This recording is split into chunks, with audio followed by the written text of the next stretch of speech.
Alors la fermeture de l'Hôtel-Dieu, ça veut dire un hôpital de proximité en moins, donc une attente encore plus longue pour obtenir un rendez-vous et pouvoir se faire soigner. Mais c'est aussi la suppression du centre IVG, interruption volontaire de grossesse, alors qu'il est déjà difficile de pouvoir se faire avorter dans les délais, même à Lyon et en particulier pendant les périodes de congé. Et ça, en raison du manque de moyens mis par l'hôpital public.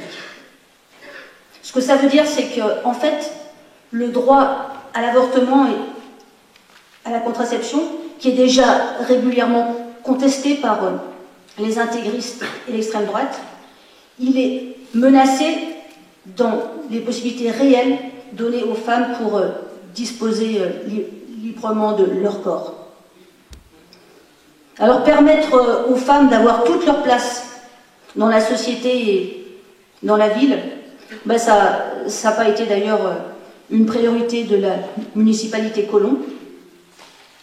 Ce qu'on voit, c'est que, alors que c'est toujours sur les femmes que repose l'essentiel des tâches domestiques et de la garde des enfants et des personnes âgées dépendantes, si, il est vrai, le nombre de places en crèche a augmenté, effectivement, on est loin de couvrir les besoins.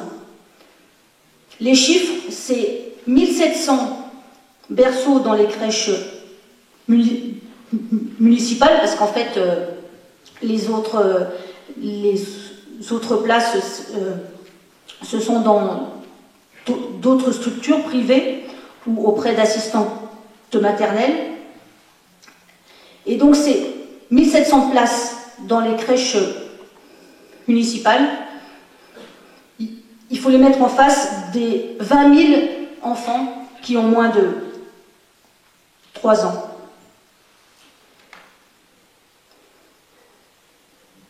Et donc on voit que la gauche, si elle a créé plus de crèches, elle s'est plus tournée vers le privé pour ça.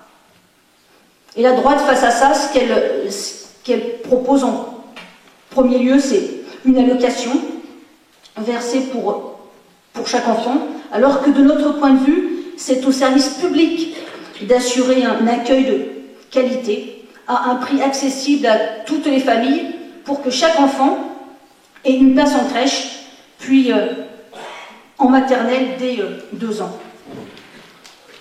Autre priorité pour permettre l'émancipation des femmes, c'est la lutte contre les violences. Et c'est quand même assez consternant que Colomb n'ait jamais ouvert de maison d'accueil pour les femmes victimes de violences. Une femme sur 7, on le sait, donc ça fait des dizaines de milliers de Lyonnaises qui sont concernées et qui ne peuvent trouver de l'aide que dans les permanences de Villeurbanne ou Saint-Fond. Donc ce que ça veut dire aussi, c'est qu'il faut de toute urgence ouvrir un service public d'accueil des femmes battues avec les moyens en relogement d'urgence permettant de se protéger d'un conjoint violent. Autre aspect dont je voulais parler, c'est par rapport à l'emploi, parce qu'à Lyon, comme ailleurs, des entreprises ferment, souvent pour faire plus de profit ailleurs. Alors le résultat de l'exonération de la taxe professionnelle, ben, ça a empêché ni les licenciements ni les délocalisations. Et il faudrait surtout arrêter tous ces cadeaux au patronat. En particulier, récemment, c'est 13 millions d'euros versés par le Grand Lyon au pôle de compétitivité, et ceci sans contrepartie en termes d'emploi et d'écologie. On considère aussi que ce serait la moindre des choses que la municipalité soutienne les luttes des salariés Pôle emploi, qu'elle intervienne contre la fermeture des entreprises, en particulier en empêchant la spéculation sur le foncier. Et surtout qu'elle donne l'exemple en bannissant la précarité, déjà chez les agents municipaux, par leur titularisation, et en embauchant massivement dans les services publics.